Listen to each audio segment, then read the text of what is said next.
آپ نے انصار کو سیدنا انس بن مالک رضی اللہ عنہ کے گھر جمع فرمایا۔ مہاجرین کی تعداد 45 تھی۔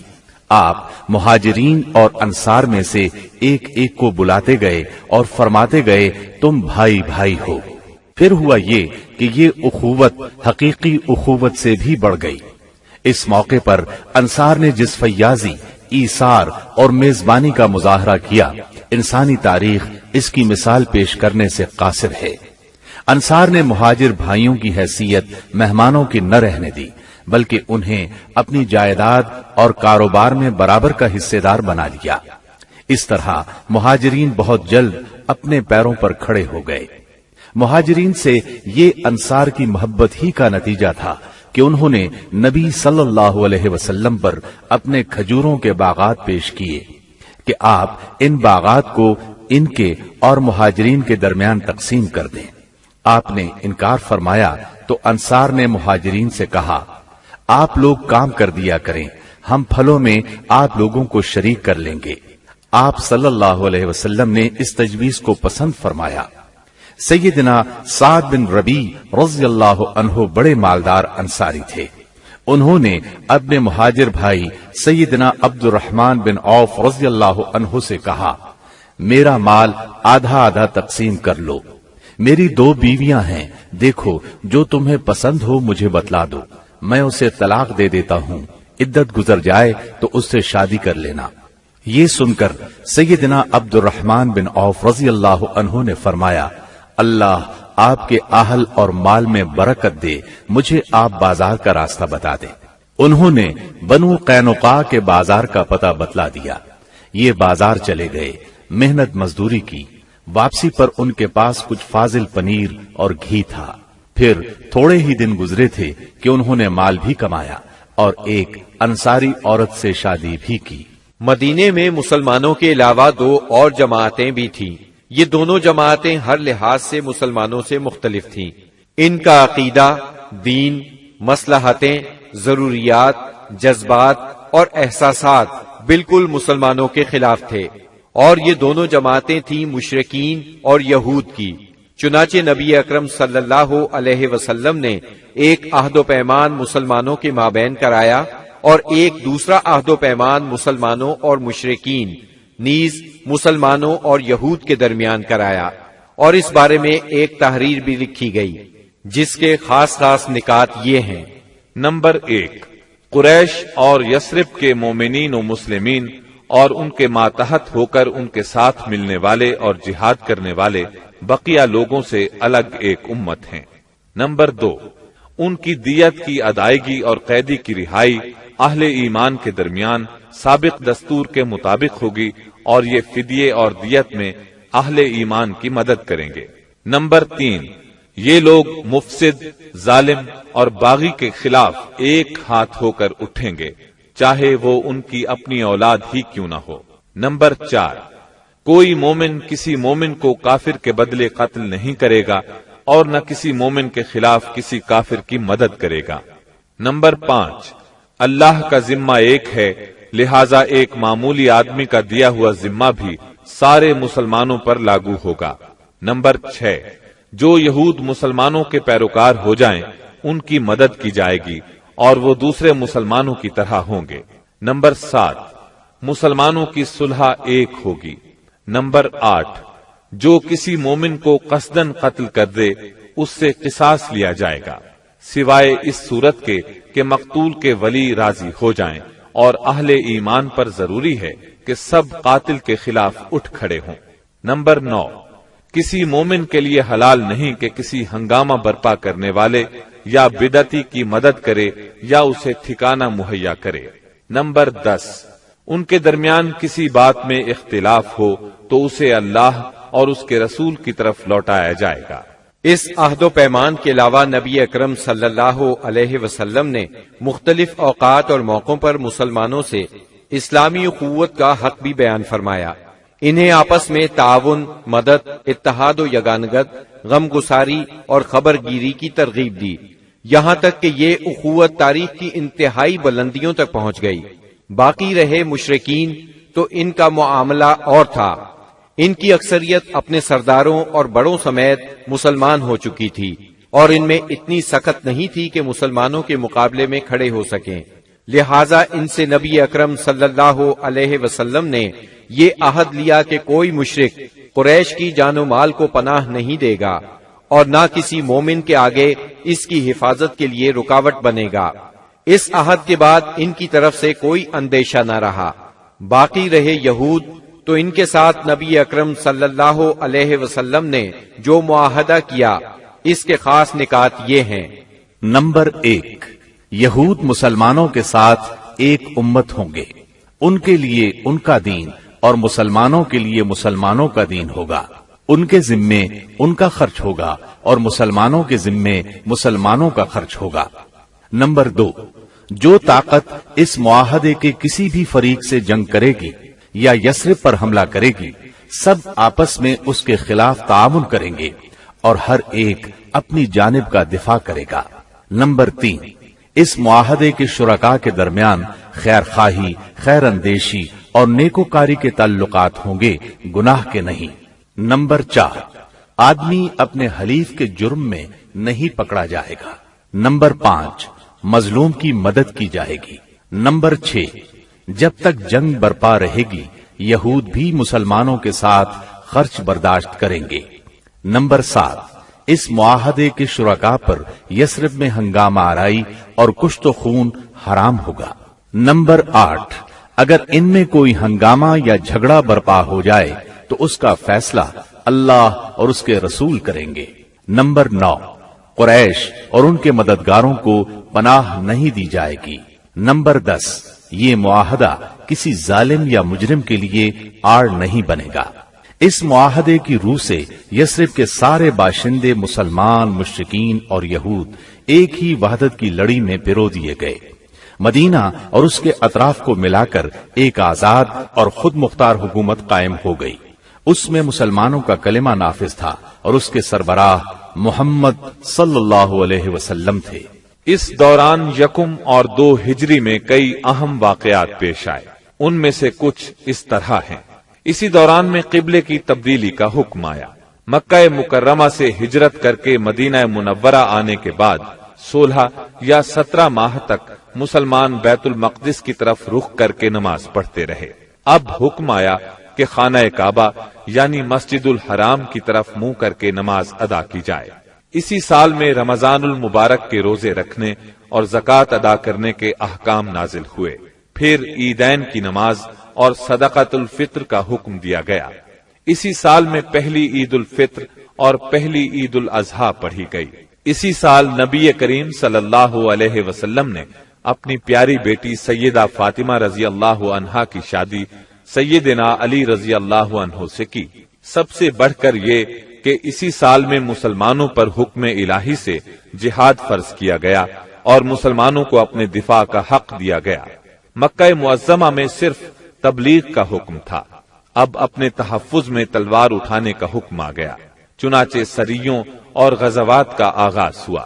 جن جنگوں میں آپ نے کسی صحابی کو امیر لشکر بنا کر بھیجا وہ سریہ کہلاتی ہے، اور جن جنگی مارکوں میں آپ خود امیر لشکر ہوئے وہ غزوہ کہلاتے ہیں۔ تاریخ اسلام میں غزوات کی تعداد 21 سے لے کر 27 تک بیان کی جاتی ہے، جبکہ سریوں کی تعداد اس سے کہیں زیادہ ہے۔ اس سال کے دوران کئی غزوات ہوئے، لیکن سب سے مشہور غزوہ بدر ہے۔ نبی کریم صلی اللہ علیہ وسلم جب ہجرت کر کے مدینہ منورہ پہنچے تو ان دنوں مدینے میں ایک نہایت دولت مند اور با اثر شخص عبداللہ بن ابی تھا۔ ہجرت سے پہلے انصار میں اس کا بہت اثر و رسوخ تھا۔ انصار اسے اپنا سردار بنانے والے تھے، بلکہ اس کی تاج پوشی کے لیے ایک تاج بنوا لیا گیا تھا۔ اسی دوران میں آپ صلی اللہ علیہ وسلم ہجرت کر کے مدینہ پہنچے اور انصار کے دونوں قبائل نے آپ کے ہاتھ پر بیعت کر لی، اور میثاق مدینہ کے ذریعے سے یہودیوں نے بھی آپ کی قیادت کو تسلیم کر لیا۔ اس سے عبداللہ بن ابی کی سرداری کے منصوبے دھرے کے دھرے رہ گئے۔ اس بنا پر اس نے آپ کی مخالفت پر کمر باندھ لی۔ ادھر مشرکین مکہ جو اسلام، مسلمانوں اور رسول اللہ صلی اللہ علیہ وسلم کی دشمنی میں جل بھن رہے تھے، انہوں نے عبداللہ بن ابی کو ایک دھمکی آمیز خط تحریر کیا۔ اس خط میں انہوں نے 2 ٹوک الفاظ میں لکھا، آپ لوگوں نے ہمارے صاحب کو پناہ دے رکھی ہے، اس لیے ہم اللہ کی قسم کھا کر کہتے ہیں یا تو آپ لوگ اس سے لڑائی کریں یا اسے نکال دیں، یا پھر ہم اپنی پوری جمعیت کے ساتھ آپ لوگوں پر چڑھائی کر کے آپ کے سارے جنگجوؤں کو قتل کر دیں گے اور آپ کی عورتوں کی حرمت پامال کر دیں گے۔ جب یہ خط عبداللہ بن ابی اور اس کے ساتھیوں کو ملا تو وہ رسول اللہ صلی اللہ علیہ وسلم سے جنگ کے لیے تیار ہو گئے۔ نبی اکرم صلی اللہ علیہ وسلم کو اس کی خبر ہوئی تو آپ ان کے پاس تشریف لے گئے اور فرمایا، قریش کی دھمکی تم لوگوں پر بہت گہرا اثر کر گئی ہے، تم خود اپنے آپ کو جتنا نقصان پہنچا دینا چاہتے ہو قریش تمہیں اس سے زیادہ نقصان نہیں پہنچا سکتے، تم اپنے بیٹوں اور بھائیوں سے خود ہی لڑنا چاہتے ہو۔ نبی اکرم صلی اللہ علیہ وسلم کی یہ بات سن کر لوگ بکھر گئے۔ اس وقت تو عبداللہ بن ابی جنگ کے ارادے سے باز آ گیا، کیونکہ اس کے ساتھی ڈھیلے پڑ گئے تھے یا بات ان کی سمجھ میں آ گئی تھی، لیکن حقیقت میں قریش کے ساتھ اس کے تعلقات خفیہ طور پر قائم رہے، کیونکہ مسلمانوں اور مشرکین کے درمیان شر اور فساد کا کوئی موقع وہ ہاتھ سے جانے نہیں دینا چاہتا تھا۔ پھر اس نے اپنے ساتھ یہود کو بھی ملا رکھا تھا تاکہ اس معاملے میں ان سے بھی مدد حاصل کرے، لیکن وہ تو نبی صلی اللہ علیہ وسلم کی حکمت تھی جو رہ رہ کر شر و فساد کی آگ کو بجھا دیتی تھی۔ مسلمانوں کی ہجرت اور مدینے میں ان کی کامیابی سے کفار مکہ بہت تل ملا رہے تھے اور مدینے پر چڑھائی کے بہانے ڈھونڈ رہے تھے۔ رسول اللہ صلی اللہ علیہ وسلم کے بڑھتے ہوئے اقتدار اور اسلام کی اشاعت نے مکہ میں ابو جہل اور ابو سفیان کو سخت بے چین کر دیا تھا۔ یہی کیفیت مدینے میں عبداللہ بن ابی کی تھی۔ اس نے قریش کے حوصلے بڑھائے اور انہیں یقین دہانی کرائی کہ اگر تم نے مدینے پر دھاوا بولا تو یہودی تمہارا ساتھ دیں گے۔ مسلمان جب سے مدینہ آئے تھے خطرات بڑھتے جا رہے تھے اور ان کے سروں پر منڈلا رہے تھے۔ یہی وجہ تھی کہ مسلمانوں نے راتوں کو جاگ جاگ کر مدینے کا پہرا دیا۔ ادھر قریش نے مدینے کو تباہ و برباد کرنے کا ارادہ کر لیا۔ اس غرض کے لیے انہوں نے کئی قبائل کو اپنا ہم نوا بنا لیا۔ چنانچہ جب نبی صلی اللہ علیہ وسلم کو خبر ہوئی تو آپ نے 2 تدابیر اختیار کی۔ پہلی یہ کہ قریش کی شامی تجارت بند کر دی جائے تاکہ وہ مجبور ہو کر مدینے پر حملہ آور ہونے کا ارادہ ترک کر دیں۔ دوسرے یہ کہ مدینے کے آس پاس کے قبیلوں سے امن و امان کا معاہدہ کیا جائے تاکہ قریش جنگ مسلط کریں تو انہیں غیر جانبدار رکھا جا سکے۔ جب اللہ تعالی کی طرف سے جہاد اور قتال کی اجازت دی گئی تو رسول اللہ صلی اللہ علیہ وسلم نے کئی ایک سرایا بھیجے اور غزوات میں حصہ لیا۔ ان کی مختصر تفصیل کچھ یوں ہے۔ اس سلسلے میں پہلا سریہ جو رسول اللہ صلی اللہ علیہ وسلم نے بھیجا وہ سریہ سیف البحر کہلاتا ہے۔ اسے آپ نے رمضان 1 ہجری بمطابق مارچ 623 عیسوی میں بھیجا اور اپنے چچا سیدنا حمزہ بن عبد المطلب رضی اللہ عنہ کو اس سریے کا امیر بنایا اور 30 مہاجرین کو ان کے زیر کمان شام سے آنے والے ایک قریشی قافلے کا پتہ لگانے کے لیے روانہ فرمایا۔ اس قافلے میں 300 آدمی تھے جن میں ابو جہل بھی تھا۔ مسلمان ایس کے اطراف میں ساحل سمندر کے پاس پہنچے تو قافلے کا سامنا ہو گیا اور دونوں فریق جنگ کے لیے صف آرا ہو گئے۔ قریب تھا کہ جنگ ہو جاتی لیکن قبیلہ جوہینا کے سردار نے بیچ بچاؤ کرا دیا۔ دونوں فریق واپس چلے گئے۔ یہ اسلامی تاریخ کا پہلا سریہ اور پہلا فوجی عمل تھا۔ اس کا جھنڈا سفید تھا اور یہ اسلامی تاریخ کا پہلا جھنڈا تھا۔ اس کے علم بردار سیدنا ابو مرصد کناز بن حسین غنوی رضی اللہ عنہ تھے۔ اس کے بعد پے در پے سریے روانہ کیے گئے۔ چنانچہ شوال 1 ہجری میں سیدنا عبیدہ بن حارث رضی اللہ عنہ کو 60 مہاجرین کے ساتھ بطن رابغ کی وادی میں بھیجا گیا۔ وہاں ابو سفیان سے سامنا ہوا جو 200 آدمیوں کے ساتھ تھا۔ دونوں طرف سے تیر چلے لیکن جنگ نہ ہوئی۔ پھر ذی قعد 1 ہجری میں سیدنا سعد بن ابی وقاص رضی اللہ عنہ کو 20 مہاجرین کے ساتھ خرار کی طرف بھیجا گیا۔ جو کہ جوفا کے قریب ایک مقام ہے، لیکن ان کا کسی سے سامنا نہ ہوا۔ اس کے بعد سفر 2 ہجری میں 70 مہاجرین کے ساتھ رسول اللہ صلی اللہ علیہ وسلم خود نکلے اور ابوا یا ودان تشریف لے گئے۔ مہم کا مقصد قریش کے ایک قافلے کی راہ روکنا تھا، لیکن کسی سے سامنا نہ ہوا۔ یہ پہلی مہم تھی جس میں رسول اللہ صلی اللہ علیہ وسلم بذات خود نکلے۔ اس کے بعد ربیع الاول 2 ہجری میں رسول اللہ صلی اللہ علیہ وسلم 200 صحابہ کے ساتھ روانہ ہوئے۔ مقصود قریش کا قافلہ تھا، جس میں امیہ بن خلف سمیت قریش کے 100 آدمی اور 2500 اونٹ تھے۔ آپ رضوہ کے اطراف میں مقام بواد تک تشریف لے گئے، لیکن کسی سے سامنا نہ ہوا۔ اسی مہینے میں کرز بن جابر فہری نے مشرکین کی ایک مختصر سی فوج کے ساتھ مدینہ کی چراگاہ پر چھاپا مارا اور کچھ مویشی ہانک کر لے گیا۔ رسول اللہ صلی اللہ علیہ وسلم نے 70 صحابہ کے ہمراہ اس کا تعاقب کیا اور بدر کے اطراف میں واقع وادی صفوان تک تشریف لے گئے، لیکن کرز نکل بھاگا۔ اسی واقعے کو بعض لوگ غزوہ بدر اولا بھی کہتے ہیں۔ اس کے بعد آپ جمادی الاولا یا جمادی الاخری 2 ہجری میں 150 یا 200 مہاجرین کے ساتھ ذوالعشیرہ تک تشریف لے گئے۔ مقصود قریش کے ایک قافلے کو روکنا تھا جو ملک شام جا رہا تھا، لیکن آپ کے پہنچنے سے پہلے وہ جا چکا تھا۔ اس سفر میں آپ نے بنو مدلج اور ان کے حلیف بنو زمرہ سے جنگ نہ کرنے کا معاہدہ کیا۔ پھر رجب 2 ہجری میں نبی اکرم صلی اللہ علیہ وسلم نے سیدنا عبداللہ بن جہش اسدی رضی اللہ عنہ کو 12 مہاجرین کے ساتھ مکہ اور طائف کے درمیان ایک مقام نخلا کی طرف روانہ کیا۔ مقصد یہ تھا کہ وہ قریش کے ایک قافلے کی خبر لائیں، مگر ان لوگوں نے قافلے پر حملہ کر کے عمر بن حضرمی کو قتل اور عبداللہ بن مغیرہ کے بیٹے عثمان اور مغیرہ کے غلام حکیم بن کیسان کو قید کر لیا اور قافلے کو ہانک لائے۔ ان کے ایسا کرنے پر آپ ان سے ناراض ہوئے، چنانچہ قیدیوں کو چھوڑ دیا گیا اور مقتول کا خون بہا ادا کیا گیا۔ یہ واقعہ رجب کی آخری تاریخ کو پیش آیا تھا، اس لیے مشرکین نے شور مچایا کہ مسلمانوں نے حرام مہینے کی حرمت پامال کر ڈالی۔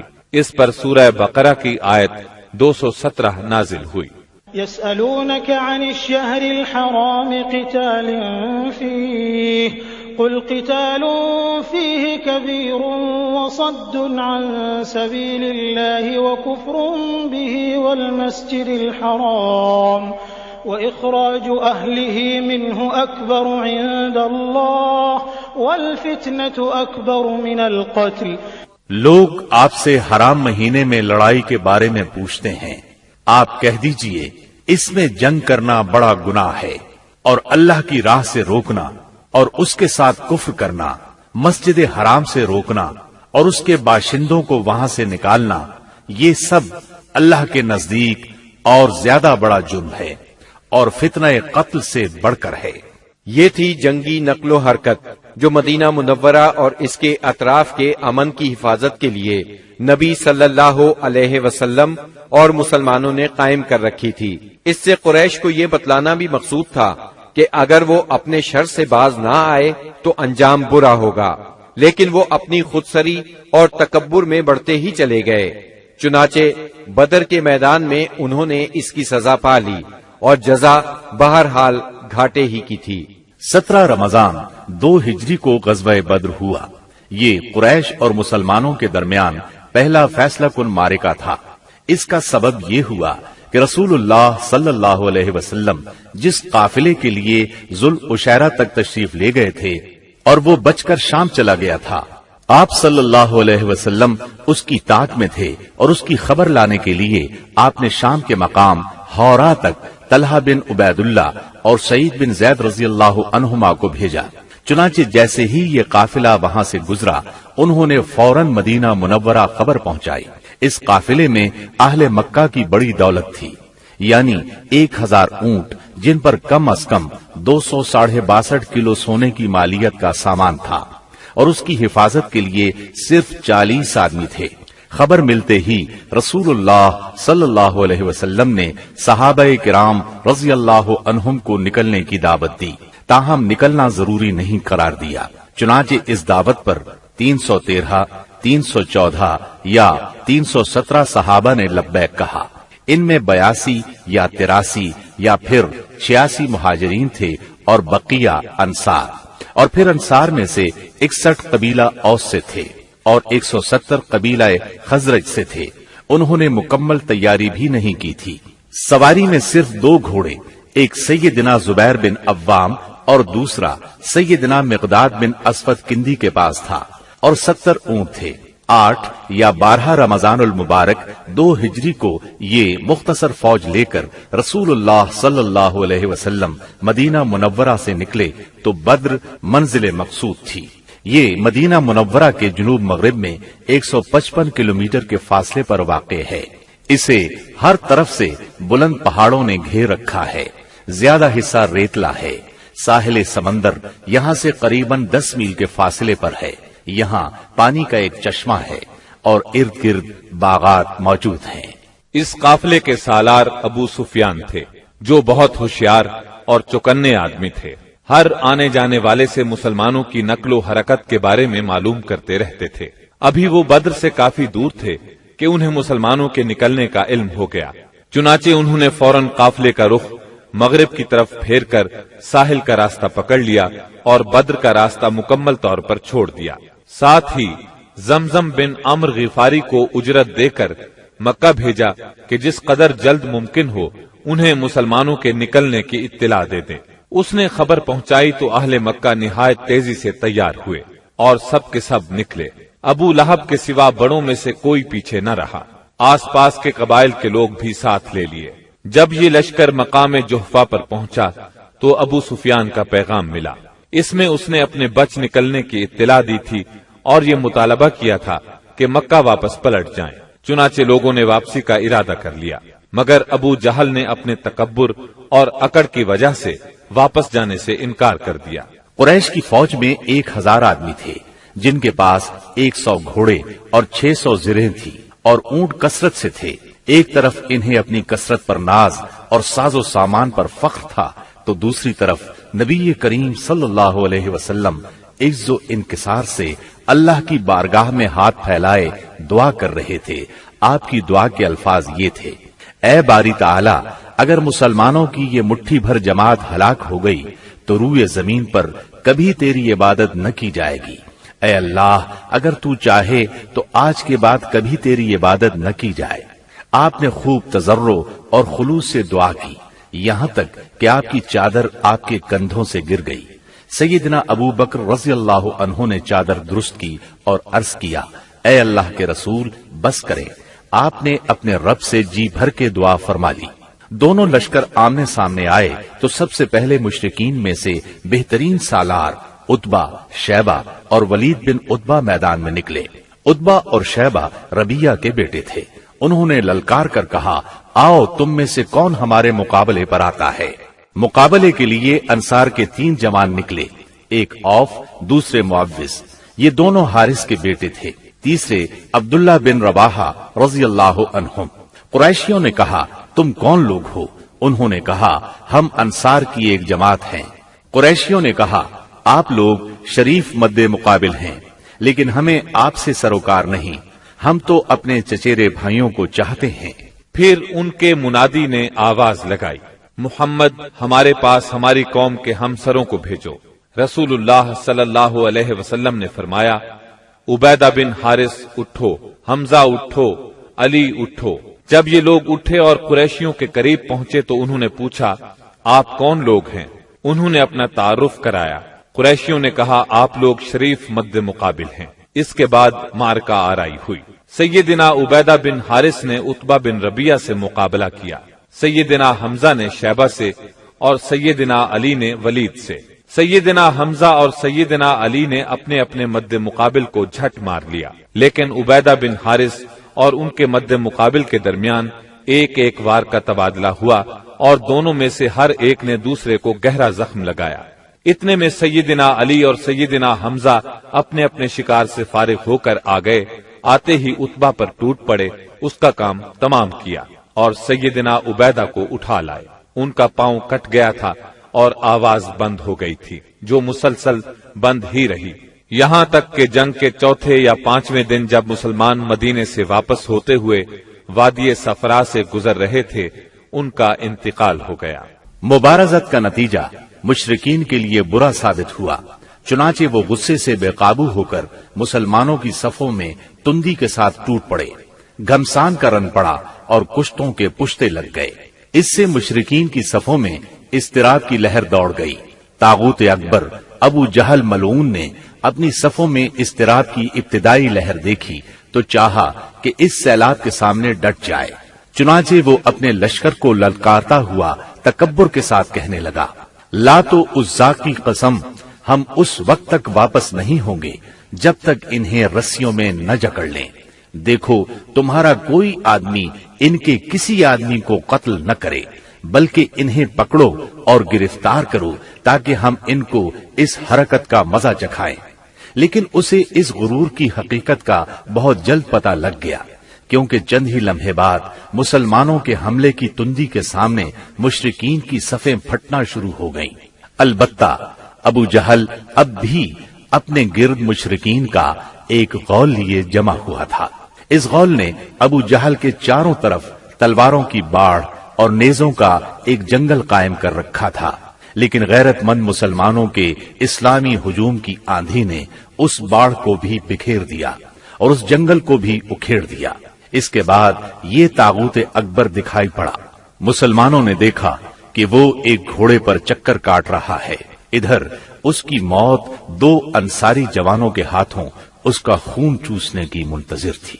طاغوت اکبر ابو جہل کے قتل کا عبرتناک واقعہ بیان کرتے ہوئے عبد الرحمن بن عوف رضی اللہ عنہ فرماتے ہیں کہ میں جنگ بدر کے روز صف کے اندر تھا کہ اچانک مڑا تو کیا دیکھتا ہوں کہ دائیں بائیں دو نو عمر جوان ہیں۔ گویا ان کی موجودگی سے میں حیران ہو گیا کہ اتنے میں ایک نے اپنے ساتھی سے چھپا کر مجھ سے کہا، چچا جان مجھے ابو جہل کو دکھلا دیجیے۔ میں نے کہا، بھتیجے تم اسے کیا کرو گے؟ اس نے کہا، مجھے بتایا گیا ہے کہ وہ رسول اللہ صلی اللہ علیہ وسلم کو گالی دیتا ہے۔ اس ذات کی قسم جس کے ہاتھ میں میری جان ہے، اگر میں نے اس کو دیکھ لیا تو میرا وجود اس کے وجود سے الگ نہ ہوگا، یہاں تک کہ ہم میں سے جس کی موت پہلے لکھی ہے وہ مر جائے۔ وہ کہتے ہیں مجھے اس پر تعجب ہوا۔ اتنے میں دوسرے نو عمر نوجوان نے مجھے اشارے سے متوجہ کر کے یہی بات کہی۔ ان کا بیان ہے کہ میں نے چند ہی لمحوں بعد دیکھا کہ ابو جہل لوگوں کے درمیان چکر کاٹ رہا ہے۔ میں نے کہا، ارے دیکھتے نہیں، یہ رہا تم دونوں کا شکار جس کے بارے میں تم مجھ سے پوچھ رہے تھے۔ فرماتے ہیں کہ یہ سنتے ہی وہ دونوں شاہین اپنی تلواریں لیے جھپٹ پڑے اور اسے مار کر قتل کر دیا۔ پھر پلٹ کر رسول اللہ صلی اللہ علیہ وسلم کے پاس آئے۔ آپ نے فرمایا، تم میں سے کس نے قتل کیا ہے؟ دونوں نے کہا، میں نے قتل کیا ہے۔ آپ نے دونوں کی تلواریں دیکھیں اور فرمایا، تم دونوں نے قتل کیا ہے۔ البتہ ابو جہل کا سامان معاذ بن عمرو بن جموح کو دیا۔ دونوں حملہ آوروں کا نام معاذ بن عمرو بن جموح اور معاذ بن افرا ہے۔ سیرت نگار ابن اسحاق کا بیان ہے کہ معاذ بن عمرو بن جموح نے کہا کہ میں نے مشرکین کو سنا وہ ابو جہل کے بارے میں کہہ رہے تھے، ابو الحکم تک کسی کی رسائی نہ ہو۔ معاذ بن عمرو کہتے ہیں کہ جب میں نے یہ بات سنی تو اسے اپنے نشانے پر لے لیا اور اس کی سمت جمع رہا۔ جب گنجائش ملی تو میں نے حملہ کر دیا اور ایسی ضرب لگائی کہ اس کا پاؤں نصف پنڈلی سے اڑ گیا۔ واللہ جس وقت یہ پاؤں اڑا ہے تو میں اس کی تشبیہ صرف اس گٹھلی سے دے سکتا ہوں جو موصل کی مار پڑنے پر جھٹک کر اڑ جائے۔ کہتے ہیں کہ ادھر میں نے ابو جہل کو مارا اور ادھر اس کے بیٹے اکرما نے میرے کندھے پر تلوار چلائی، جس سے میرا ہاتھ کٹ کر میرے بازو کے چمڑے سے لٹک گیا اور لڑائی میں مخل ہونے لگا۔ میں اسے اپنے ساتھ گھسیٹتے ہوئے سارا دن لڑا، لیکن جب وہ مجھے اذیت پہنچانے لگا تو میں نے اس پر اپنا پاؤں رکھا اور اسے زور سے کھینچ کر الگ کر دیا۔ اس کے بعد ابو جہل کے پاس معوذ بن افرا پہنچے، وہ زخمی تھا۔ انہوں نے اسے ایسی ضرب لگائی کہ وہ وہیں ڈھیر ہو گیا، صرف سانس آتی جاتی رہی۔ اس کے بعد معوذ بن افرا خود بھی لڑتے ہوئے شہید ہو گئے۔ جب معرکہ ختم ہو گیا تو رسول اللہ صلی اللہ علیہ وسلم نے فرمایا، کون ہے جو دیکھے کہ ابو جہل کا انجام کیا ہوا؟ اس پر صحابہ کرام اس کی تلاش میں بکھر گئے۔ عبداللہ بن مسعود رضی اللہ عنہ نے اسے اس حالت میں پایا کہ ابھی سانس آ جا رہی تھی۔ انہوں نے اس کی گردن پر پاؤں رکھا اور سر کاٹنے کے لیے داڑھی پکڑی اور فرمایا، او اللہ کے دشمن، آخر اللہ نے تجھے رسوا کیا نا؟ اس نے کہا، مجھے کاہے کو رسوا کیا؟ کیا جس شخص کو تم لوگوں نے قتل کیا ہے اس سے بھی بلند پایا کوئی آدمی ہے؟ یا جس کو تم لوگوں نے قتل کیا اس سے بھی کوئی اوپر آدمی ہے؟ پھر بولا، کاش مجھے کسانوں کی بجائے کسی اور نے قتل کیا ہوتا۔ اس کے بعد کہنے لگا، مجھے بتاؤ فتح کس کی ہوئی؟ عبداللہ بن مسعود رضی اللہ عنہ نے فرمایا، اللہ اور اس کے رسول صلی اللہ علیہ وسلم کی۔ اس کے بعد عبداللہ بن مسعود رضی اللہ عنہ سے جو اس کی گردن پر پاؤں رکھ چکے تھے کہنے لگا، او بکری کے چرواہے، تو بڑی اونچی اور مشکل جگہ پر چڑھ گیا۔ واضح رہے کہ عبداللہ بن مسعود رضی اللہ عنہ مکے میں بکریاں چرایا کرتے تھے۔ اس گفتگو کے بعد عبداللہ بن مسعود رضی اللہ عنہ نے اس کا سر کاٹ لیا اور رسول اللہ صلی اللہ علیہ وسلم کی خدمت میں لا کر حاضر کرتے ہوئے عرض کیا، یا رسول اللہ صلی اللہ علیہ وسلم، یہ رہا اللہ کے دشمن ابو جہل کا سر۔ آپ نے 3 بار فرمایا، واقعی اس اللہ کی قسم جس کے سوا کوئی معبود نہیں۔ اس کے بعد فرمایا، اللہ اکبر، الحمد للہ الذی صدق وعدہ ونصر عبدہ وہزم الاحزاب وحدہ۔ اللہ اکبر، تمام حمد اللہ کے لیے ہے جس نے اپنا وعدہ سچ کر دکھایا، اپنے بندے کی مدد فرمائی اور تنہا سارے گروہوں کو شکست دی۔ پھر فرمایا، چلو مجھے اس کی لاش دکھاؤ۔ جب آپ صلی اللہ علیہ وسلم کو لاش دکھائی گئی تو آپ نے فرمایا، یہ اس امت کا فرعون ہے۔ معاذ بن عمرو اور معوذ بن افرا کے ایمان افروز کارناموں کا ذکر ہو چکا ہے۔ حقیقت یہ ہے کہ اس معرکے میں قدم قدم پر ایمان کے ایسے تابناک نقوش پیش آئے جن میں عقیدت کی قوت اور اصول کی پختگی نمایاں اور جلوگر تھی۔ اس معرکے میں باپ اور بیٹے میں، بھائی اور بھائی میں صف آرائی ہوئی، اصولوں کے اختلاف پر تلواریں بے نیام ہوئیں اور مظلوم و مقہور نے ظالم و قاہر سے ٹکرا کر اپنے غصے کی آگ بجھائی۔ ابن عباس رضی اللہ عنہ سے روایت ہے کہ نبی صلی اللہ علیہ وسلم نے صحابہ کرام سے فرمایا، مجھے معلوم ہے کہ بنو ہاشم وغیرہ کے کچھ لوگ زبردستی میدان جنگ میں لائے گئے ہیں، انہیں ہماری جنگ سے کوئی سروکار نہیں ہے، لہذا بنو ہاشم کا کوئی آدمی کسی کی زد میں آ جائے تو وہ قتل نہ کرے، اور ابو البختری بن ہشام کسی کی زد میں آ جائے تو وہ اسے قتل نہ کرے، اور عباس بن عبد المطلب کسی کی زد میں آ جائے تو وہ بھی انہیں قتل نہ کرے، کیونکہ وہ بالجبر لائے گئے ہیں۔ اس پر عتبہ کے صاحبزادے ابو حذیفہ رضی اللہ عنہ نے کہا، کیا ہم اپنے باپ بیٹوں، بھائیوں اور کنبے قبیلے کے لوگوں کو قتل کریں گے اور عباس کو چھوڑ دیں گے؟ اللہ کی قسم، اگر اس سے میری مٹ بھیڑ ہو گئی تو میں اسے تلوار کی لگام پہنا دوں گا۔ یہ خبر رسول اللہ صلی اللہ علیہ وسلم کو پہنچی تو آپ نے عمر بن خطاب رضی اللہ عنہ سے فرمایا، کیا رسول اللہ صلی اللہ علیہ وسلم کے چچا کے چہرے پر تلوار ماری جائے گی؟ عمر رضی اللہ عنہ نے کہا، یا رسول اللہ، مجھے چھوڑیے، میں تلوار سے اس شخص کی گردن اڑا دوں، کیونکہ اللہ کی قسم یہ شخص منافق ہو گیا ہے۔ بعد میں ابو حذیفہ رضی اللہ عنہ کہا کرتے تھے، اس دن میں نے جو بات کہہ دی تھی اس کی وجہ سے مجھے برابر خوف لگا رہتا ہے، صرف یہی صورت ہے کہ میری شہادت اس کا کفارہ بن جائے، اور بالآخر وہ یمامہ کی جنگ میں شہید ہو ہی گئے۔ ابو البختری کو قتل کرنے سے اس لیے منع کیا گیا تھا کہ مکے میں یہ شخص سب سے زیادہ رسول اللہ صلی اللہ علیہ وسلم کی ایذا رسانی سے اپنا ہاتھ روکے ہوئے تھا، آپ کو کسی قسم کی تکلیف نہ پہنچاتا تھا اور نہ اس کی طرف سے کوئی ناگوار بات سننے میں آتی تھی، اور یہ ان لوگوں میں سے تھا جنہوں نے بنی ہاشم اور بنی مطلب کے بائیکاٹ کا صحیفہ چاک کیا تھا۔ لیکن ان سب کے باوجود ابو البختری کو قتل کر دیا گیا۔ ہوا یہ کہ مجزر بن زیاد سے اس کی مد بھیڑ ہو گئی۔ اس کے ساتھ اس کا ایک اور ساتھی بھی تھا، دونوں ساتھ ساتھ لڑ رہے تھے۔ مجزر نے کہا، ابو البختری، رسول اللہ صلی اللہ علیہ وسلم نے ہمیں آپ کو قتل کرنے سے منع کیا ہے۔ اس نے کہا، اور میرا ساتھی؟ مجزر نے کہا، نہیں واللہ ہم آپ کے ساتھی کو نہیں چھوڑ سکتے۔ اس نے کہا، اللہ کی قسم، تب میں اور وہ دونوں مریں گے۔ اس کے بعد دونوں نے لڑائی شروع کر دی۔ مجزر نے مجبوراً اسے بھی قتل کر دیا۔ مکے کے اندر جاہلیت کے زمانے سے عبد الرحمن بن عوف رضی اللہ عنہ اور امیہ بن خلف میں باہم دوستی تھی۔ جنگ بدر کے روز امیہ اپنے لڑکے علی کا ہاتھ پکڑے کھڑا تھا کہ اتنے میں ادھر سے عبد الرحمن بن عوف کا گزر ہوا۔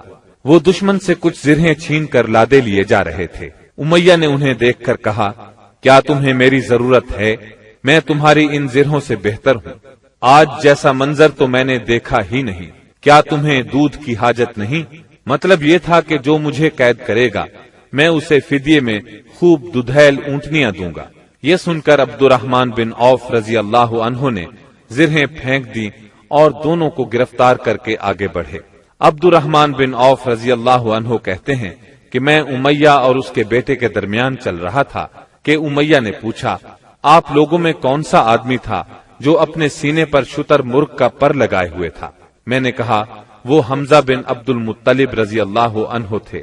امیہ نے کہا، یہی شخص ہے جس نے ہمارے اندر تباہی مچا رکھی تھی۔ سیدنا عبد الرحمن رضی اللہ عنہ کہتے ہیں کہ واللہ میں ان دونوں کو لیے جا رہا تھا کہ اچانک بلال رضی اللہ عنہ نے امیہ کو میرے ساتھ دیکھ لیا تو انہوں نے کہا، او ہو کفار کا سرغنہ امیہ بن خلف، اب یا تو میں بچوں گا یا یہ بچے گا۔ میں نے کہا، اے بلال رضی اللہ عنہ، یہ میرا قیدی ہے۔ انہوں نے کہا، اب یا تو میں رہوں گا یا یہ رہے گا۔ پھر نہایت بلند آواز سے پکارا، اے اللہ کے مددگارو، یہ رہا کفار کا سرغنہ امیہ بن خلف، اب یا تو میں رہوں گا یا یہ رہے گا۔ عبد الرحمن بن عوف رضی اللہ عنہ کہتے ہیں کہ اتنے میں لوگوں نے ہمیں گھیرے میں لے لیا۔ میں ان کا بچاؤ کر رہا تھا مگر ایک آدمی نے تلوار سے اس کے بیٹے کے پاؤں پر ضرب لگائی اور وہ وہیں گر گیا۔ ادھر امیہ نے اتنے زور سے چیخ ماری کہ میں نے ویسی چیخ کبھی سنی ہی نہ تھی۔ میں نے کہا، نکل بھاگو، مگر آج بھاگنے کی گنجائش نہیں۔ اللہ کی قسم میں تمہارے کچھ کام نہیں آ سکتا۔ عبد الرحمن رضی اللہ عنہ فرماتے ہیں کہ لوگوں نے اپنی تلواروں سے ان دونوں کو کاٹ کر ان کا کام تمام کر دیا۔ اس کے بعد عبد الرحمن بن عوف رضی اللہ عنہ کہا کرتے تھے، اللہ بلال رضی اللہ عنہ پر رحم کرے، میری زرہیں بھی گئیں اور میرے قیدی کے بارے میں مجھے تڑپا بھی دیا۔ سیدنا عمر بن خطاب رضی اللہ عنہ نے اپنے ماموں عاص بن ہشام بن مغیرہ کو قتل کیا۔ سیدنا ابو بکر صدیق رضی اللہ عنہ نے اپنے بیٹے عبد الرحمن کو، جو اس وقت مشرکین کے ہمراہ تھے، پکار کر کہا، او خبیث، میرا مال کہاں ہے؟ عبد الرحمن نے جواب میں ایک شعر کہا جس کا ترجمہ یوں ہے، ہتھیار، تیز رو گھوڑے اور اس تلوار کے سوا کچھ باقی نہیں جو بڑھاپے کی گمراہی کا خاتمہ کرتی ہے۔ جس وقت مسلمانوں نے مشرکین کی گرفتاری شروع کی، رسول اللہ صلی اللہ علیہ وسلم چھپر میں تشریف فرما تھے اور سعد بن معاذ رضی اللہ عنہ تلوار حمائل کیے دروازے پر پہرا دے رہے تھے۔ رسول اللہ صلی اللہ علیہ وسلم نے دیکھا کہ سعد رضی اللہ عنہ کے چہرے پر لوگوں کی اس حرکت کا ناگوار اثر پڑ رہا ہے۔ آپ نے فرمایا، اے سعد، ایسا محسوس ہوتا ہے کہ تم کو مسلمانوں کا یہ کام ناگوار ہے۔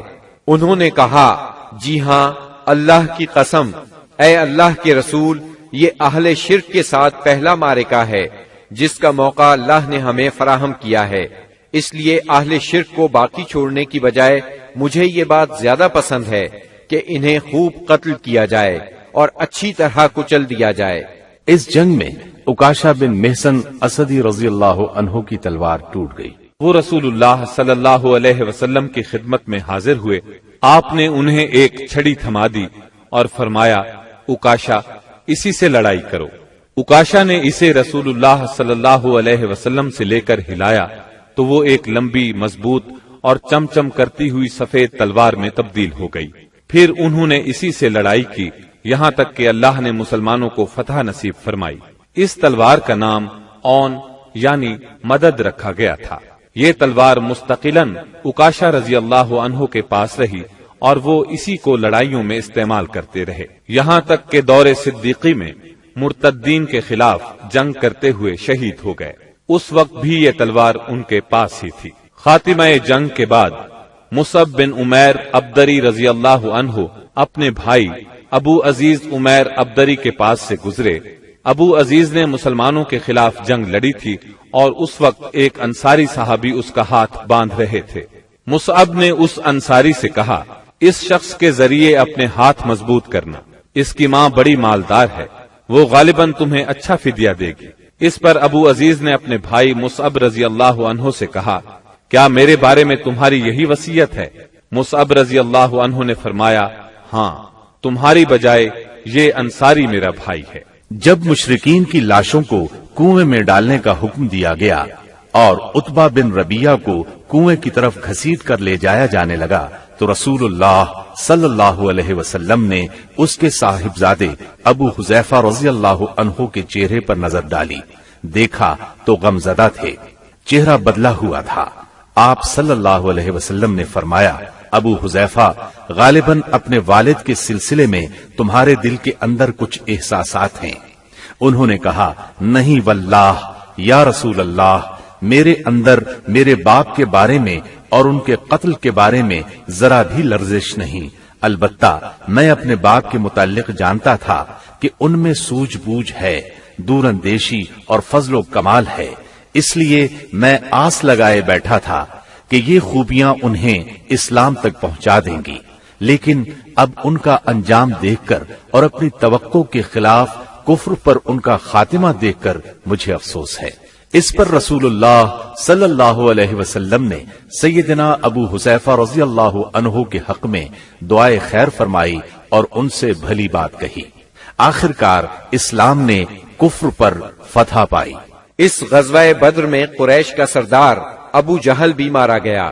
یہ وہی ابو جہل تھا جس نے نبی کریم صلی اللہ علیہ وسلم اور مسلمانوں پر ظلم و ستم کے پہاڑ توڑے تھے۔ 70 کافر موت کے گھاٹ اترے، 70 ہی گرفتار ہوئے، باقی دم دبا کر بھاگ نکلے۔ مسلمانوں میں صرف 14 شہید ہوئے، ان میں 6 مہاجر اور 8 انصاری تھے۔ اس جنگ نے اسلام کے دشمنوں کی طاقت کا جنازہ نکال دیا، ان کا بھرم کھل گیا اور ان کا غرور خاک میں مل گیا۔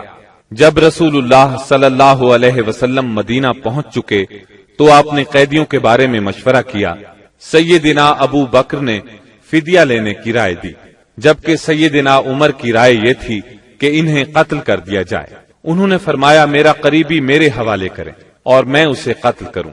عقیل بن ابی طالب سیدنا علی کے حوالے کریں، وہ اس کی گردن کو اڑائیں، یہاں تک کہ اللہ کو معلوم ہو جائے کہ ہمارے دلوں میں مشرکین کے لیے کوئی نرم گوشہ نہیں ہے، اور یہ حضرات مشرکین کے ائمہ اور قائدین ہیں۔ رسول اللہ صلی اللہ علیہ وسلم نے فدیہ لینا طے کیا۔ یہ فدیہ 4000 سے 3000 اور کم از کم 1000 درہم تک تھا، اور ان میں سے جو لکھنا پڑھنا جانتے تھے ان کا فدیہ یہ قرار دیا گیا کہ وہ 10 بچوں کو لکھنا پڑھنا سکھا دیں۔ غزوہ بدر میں قریش کے 70 آدمی مارے گئے، ان میں عتبہ اور ابو جہل جیسے رئیس شامل تھے۔ ابو جہل کے بعد قریش کا سردار ابو سفیان کو بنایا گیا، یہ بنو امیہ سے تھے۔ اس طرح بنو امیہ کے وقار میں اضافہ ہو گیا۔ جمادی الاولیٰ 3 ہجری میں قریش نے اپنا ایک قافلہ عراق کے راستے ملک شام بھیجا۔ یہ راستہ نجد سے ہو کر شام جاتا تھا اور مدینے کے قریب سے نہیں گزرتا تھا۔ اس قافلے کی قیادت صفوان بن امیہ کر رہا تھا۔ رسول اللہ صلی اللہ علیہ وسلم کو اس کا علم ہو گیا۔ آپ نے سیدنا زید بن حارثہ رضی اللہ عنہ کی کمان میں 200 سواروں کا ایک دستہ بھیج دیا۔ قریش کا قافلہ نجد میں قردہ نامی ایک چشمے پر پڑاؤ ڈال رہا تھا کہ سیدنا زید رضی اللہ عنہ نے اس پر حملہ کر دیا۔ نتیجہ یہ ہوا کہ پورا قافلہ ان کے قبضے میں آ گیا، البتہ اس میں جتنے آدمی تھے سب نکل بھاگے۔ صرف قافلے کا رہنما فرات بن حیان گرفتار ہو سکا۔ اس نے اسلام قبول کر لیا۔ مال غنیمت کی مقدار 1,00,000 درہم تھی، اور غزوہ بدر کے بعد قریش کے لیے یہ سب سے زیادہ تکلیف دہ مار تھی۔ غزوہ بدر کے بعد غزوات کے سلسلے میں تیزی آ گئی۔ 3 ہجری میں غزوہ بحران، غزوہ غطفان، غزوہ حمیر الاسد اور غزوہ احد اس سال کامیابی سے لڑے گئے۔ البتہ غزوہ احد واحد غزوہ ہے جس میں مسلمانوں کو بہت تکلیف دہ صورتحال کا سامنا کرنا پڑا۔ اپنی ایک غلطی کی وجہ سے وقتی طور پر شکست کا منہ دیکھنا پڑا۔ بدر میں ذلت آمیز شکست اور قریش کے بڑے بڑے سرداروں کے قتل کے بعد مکہ معظمہ کے ہر گھر میں کوہرام مچ گیا۔ اب قریش کے سردار ابو سفیان تھے۔ ان کی یہ ذمہ داری تھی کہ وہ غزوہ بدر کے مقتولین کا انتقام لیں۔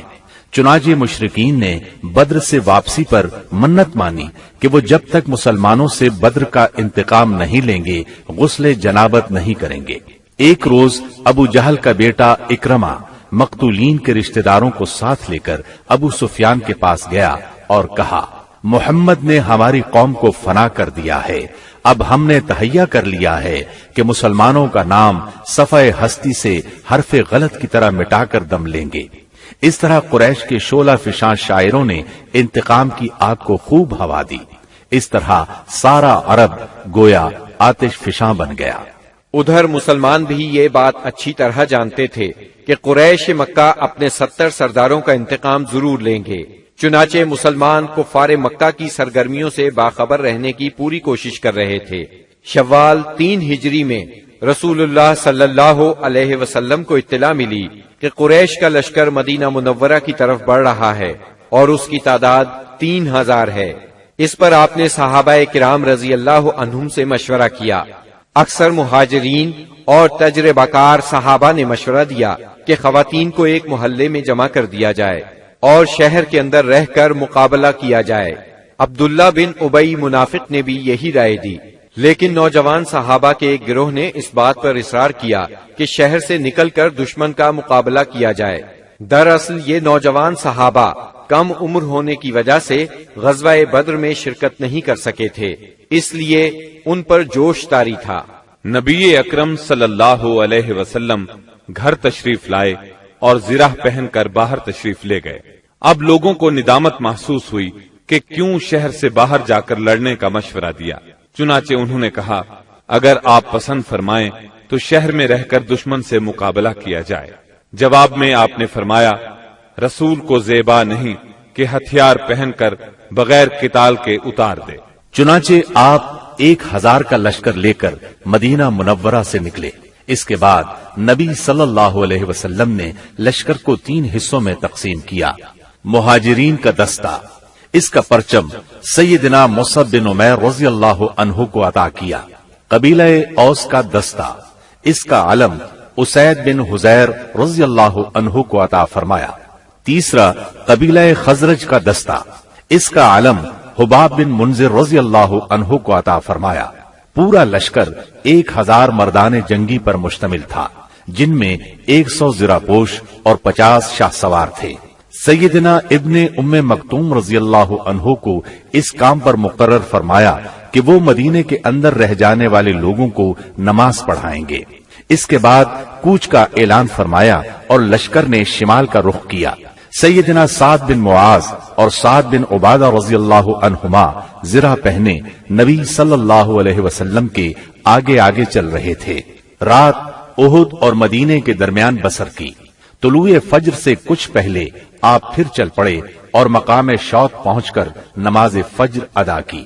اسی جگہ سے عبداللہ بن ابی منافق اپنے 300 ساتھیوں کے ساتھ الگ ہو گیا۔ اس نے یہ کہتے ہوئے مدینہ منورہ کا رخ کیا، آپ نے ہماری رائے کو کوئی اہمیت نہیں دی، اس لیے ہم واپس جاتے ہیں۔ اس بغاوت اور واپسی کے بعد رسول اللہ صلی اللہ علیہ وسلم نے باقی ماندہ لشکر کو لے کر، جس کی تعداد 700 تھی، دشمن کی طرف قدم بڑھایا۔ دشمن کا پڑاؤ آپ کے اور احد کے درمیان کئی سمت سے حائل تھا، اس لیے آپ نے دریافت کیا کہ کوئی آدمی ہے جو ہمیں دشمن کے پاس سے گزرے بغیر کسی قریبی راستے سے لے چلے۔ اس کے جواب میں ابو خیثمہ رضی اللہ عنہ نے عرض کیا، یا رسول اللہ، میں اس خدمت کے لیے حاضر ہوں۔ پھر انہوں نے ایک مختصر راستہ اختیار کیا۔ وہاں پہنچ کر نبی کریم صلی اللہ علیہ وسلم نے آگے بڑھ کر وادی کے آخری سرے پر واقع احد پہاڑ کی گھاٹی میں نزول فرمایا اور وہیں اپنے لشکر کا کیمپ لگوایا۔ سامنے مدینہ تھا اور پیچھے احد کا پہاڑ۔ اس طرح دشمن کا لشکر مسلمانوں اور مدینے کے درمیان حد فاصل بن گیا۔ یہاں پہنچ کر رسول اللہ صلی اللہ علیہ وسلم نے لشکر کی ترتیب و تنظیم قائم کی اور جنگی نقطہ نظر سے اسے کئی صفوں میں تقسیم فرمایا۔ ان کی کمان سیدنا عبداللہ بن جبیر بن نعمان رضی اللہ عنہ کے سپرد کی اور انہیں وادی کنات کے جنوبی کنارے پر واقع ایک چھوٹی سی پہاڑی پر، جو اسلامی لشکر کے کیمپ سے کوئی 150 میٹر جنوب مشرق میں واقع ہے اور اب جبل رومات کے نام سے مشہور ہے، تعینات فرمایا اور انہیں ہدایات دیتے ہوئے فرمایا، اگر تم لوگ دیکھو کہ ہمیں پرندے اچک رہے ہیں تو بھی اپنی جگہ نہ چھوڑنا یہاں تک کہ میں بلا بھیجوں، اور اگر تم دیکھو کہ ہم نے قوم کو شکست دی ہے اور انہیں کچل دیا ہے تو بھی اپنی جگہ نہ چھوڑنا یہاں تک کہ میں بلا بھیجوں۔ باقی لشکر کی ترتیب یہ تھی: دائیں جانب والے لشکر پر سیدنا منذر بن عمرو مقرر تھے اور بائیں جانب والے لشکر پر زبیر بن عوام اور ان کا معاون سیدنا مقداد بن اسود کو بنایا گیا۔ سیدنا زبیر کو یہ مہم بھی سونپی گئی کہ وہ خالد بن ولید کے شاہ سواروں کی راہ روکے رکھیں۔ اس ترتیب کے علاوہ صف کے اگلے حصے میں ایسے ممتاز اور منتخب بہادر مسلمان رکھے گئے جن کی جاں بازی اور دلیری کا شہرہ تھا اور جنہیں ہزاروں کے برابر مانا جاتا تھا۔ یہ منصوبہ بڑی باریکی اور حکمت پر مبنی تھا، جس سے نبی کریم صلی اللہ علیہ وسلم کی فوجی قیادت کی عبقریت کا پتہ چلتا ہے اور ثابت ہوتا ہے کہ کوئی کمانڈر کیسا ہی بالیاقت کیوں نہ ہو، آپ سے زیادہ باریک اور باحکمت منصوبہ تیار نہیں کر سکتا۔ یہ تھی نبی کریم صلی اللہ علیہ وسلم کی لشکر کی ترتیب و تنظیم، جو 7 شوال 3 ہجری کی صبح عمل میں آئی۔ ادھر مشرکین نے بھی صف بندی ہی کے اصول پر اپنے لشکر کو منظم کیا تھا۔ ان کا سپہ سالار ابو سفیان تھا، جس نے قلب لشکر میں اپنا مرکز بنایا تھا۔ دائیں جانب خالد بن ولید سالار تھے، جو ابھی مشرک تھے، اور بائیں جانب کا سالار اکرمہ بن ابو جہل تھا۔ پیدل فوج کی کمان صفوان بن امیہ کے پاس تھی اور تیر اندازوں پر عبداللہ بن ربیہ مقرر ہوئے۔ جھنڈا بنو عبد الدار کی ایک چھوٹی سی جماعت کے ہاتھ میں تھا۔ اس کے بعد دونوں فریق آمنے سامنے اور قریب آ گئے اور لڑائی کا مرحلہ شروع ہو گیا۔ جنگ کے پہلے مرحلے کی ابتدا مشرکین کے علمبردار طلحہ بن ابی طلحہ سے ہوئی۔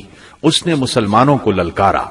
اس کی للکار سن کر سیدنا زبیر رضی اللہ عنہ فوراً صف سے نکل کر آگے آئے، اس کے مقابل ہوئے، بڑھ کر ایک بھرپور وار کیا۔ طلحہ فوراً ہی جہنم رسید ہو گیا۔ طلحہ کے گرتے ہی جھنڈا اس کے بھائی عثمان نے اٹھا لیا اور مسلمانوں کو مقابلے کے لیے پکارا۔ اب سیدنا حمزہ رضی اللہ عنہ آگے بڑھے اور عثمان کے کندھے پر اس زور سے تلوار ماری کہ کمر تک اتر گئی۔ اس طرح قریش کے 12 علمبردار یکے بعد دیگرے قتل ہوئے۔ پھر عام لڑائی شروع ہوئی۔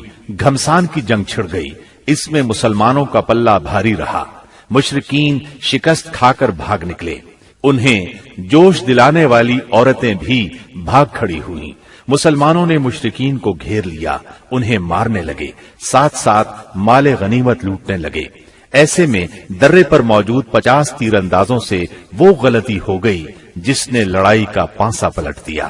ہوا یوں کہ نبی اکرم صلی اللہ علیہ وسلم نے ان 50 تیر اندازوں کو یہ ہدایت فرمائی تھی کہ اس درے کو کسی حال میں نہ چھوڑنا، لیکن جب مسلمانوں کو کامیابی ہوئی، کافر بھاگنے لگے اور مسلمان انہیں مارنے کاٹنے کے ساتھ ساتھ مال غنیمت بھی لوٹنے لگے، تو انہوں نے بھی درہ چھوڑ دیا اور مال غنیمت لوٹنے کے لیے دوڑ پڑے۔ تیر اندازوں کے سردار سیدنا عبداللہ بن جبیر رضی اللہ عنہ نے انہیں روکنے کی کوشش کی، لیکن وہ مال غنیمت کی طرف متوجہ ہو گئے۔ قریشی فوج میں خالد بن ولید موجود تھے۔ انہیں اللہ نے غضب کی جنگی مہارت عطا کی تھی۔ انہوں نے اپنی مہارت سے فوراً بھانپ لیا کہ موقع بہت اچھا ہے، مسلمانوں پر اس درے کی طرف سے حملہ کر دینا چاہیے۔ چنانچہ انہوں نے اپنے دستے کو ساتھ لیا اور چکر کاٹ کر درے تک پہنچ گئے۔ وہاں سیدنا عبداللہ بن جبیر رضی اللہ عنہ اور ان کے ساتھیوں کو شہید کر کے یہ لوگ پیچھے کی طرف سے مسلمانوں پر ٹوٹ پڑے۔ اس طرح مسلمان دونوں طرف سے گھیرے میں آ گئے۔ اس طرح 700 مسلمانوں کی فوج اچانک 3000 کے نرغے میں آ گئی۔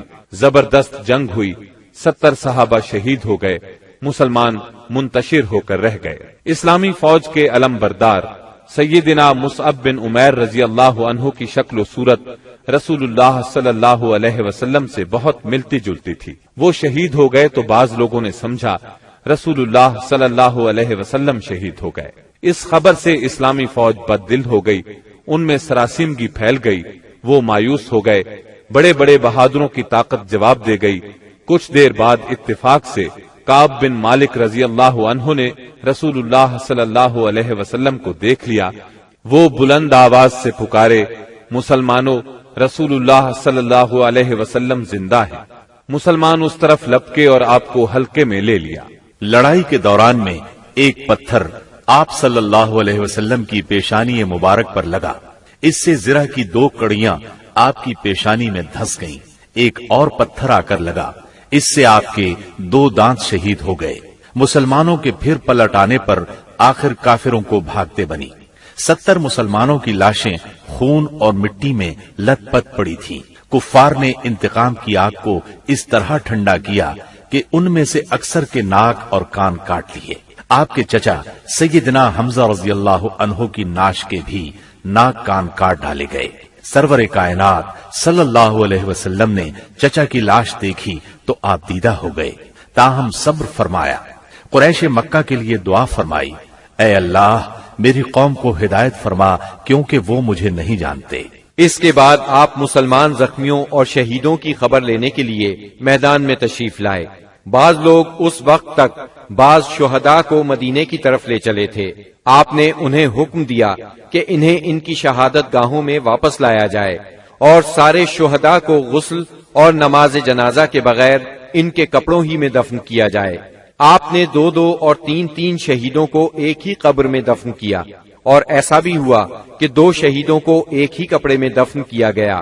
درمیان میں اسخر گھاس ڈال دی گئی۔ لحد میں اس شخص کو آگے کیا جسے قرآن زیادہ یاد تھا۔ آپ نے فرمایا، میں ان لوگوں کے بارے میں قیامت کے دن گواہی دوں گا۔ لوگوں نے سیدنا حنظلہ بن ابی عامر رضی اللہ عنہ کی لاش اس حالت میں پائی کہ وہ زمین سے اوپر اٹھی ہوئی تھی اور اس سے پانی ٹپک رہا تھا۔ رحمت دو عالم صلی اللہ علیہ وسلم نے فرمایا، فرشتے انہیں غسل دے رہے ہیں۔ ان کا واقعہ یہ ہے کہ ان کی نئی شادی ہوئی تھی، بیوی کے ساتھ ہی تھے کہ جنگ کی دعوت کانوں میں پڑی۔ وہ بیوی کو چھوڑ کر سیدھے میدان جنگ میں آ گئے، پھر حالت جنابت ہی میں لڑتے ہوئے شہید ہو گئے۔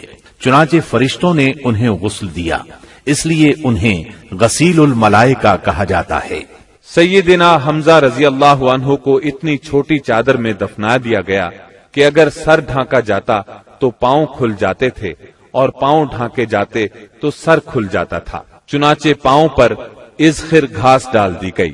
یہی صورتحال سیدنا مصعب بن عمیر رضی اللہ عنہ کے ساتھ پیش آئی۔ شہداء کے دفن اور ان کے لیے دعا کے بعد نبی اکرم صلی اللہ علیہ وسلم اور صحابہ کرام مدینے کی طرف چلے۔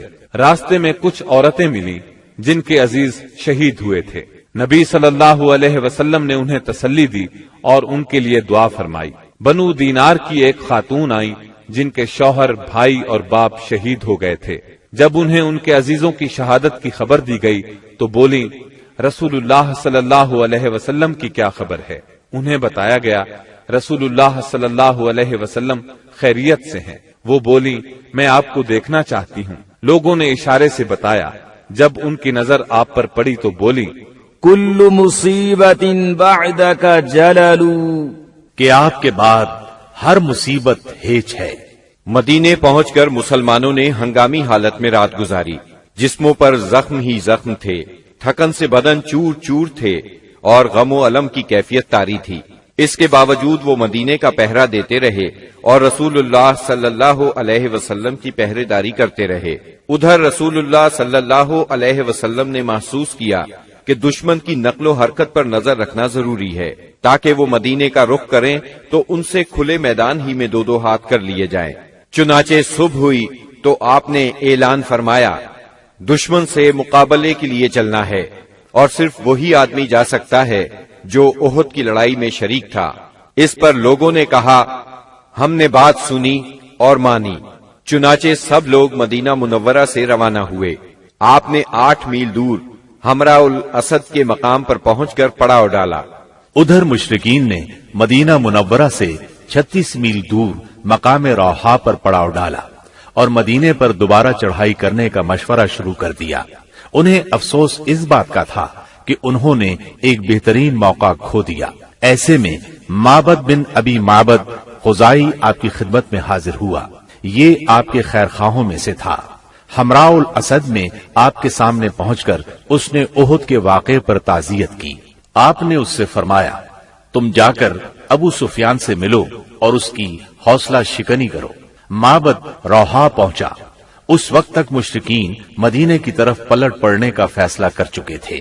معبد نے انہیں بری طرح ڈرایا، کہنے لگا محمد ایسی جمعیت لے کر نکلے ہیں کہ میں نے ایسی مثال پہلے نہیں دیکھی۔ وہ سب لوگ تمہارے خلاف غصے سے بھرے ہوئے ہیں، بھڑکے ہوئے ہیں۔ ان پر اس قدر جوش طاری ہے کہ میں نے ایسی مثال پہلے کبھی نہیں دیکھی۔ نیز میرا خیال ہے کہ تم کوچ کرنے سے پہلے پہلے اس لشکر کا ہراول دستہ اس ٹیلے کے پیچھے سے نمودار ہوتا ہوا دیکھ لوگے۔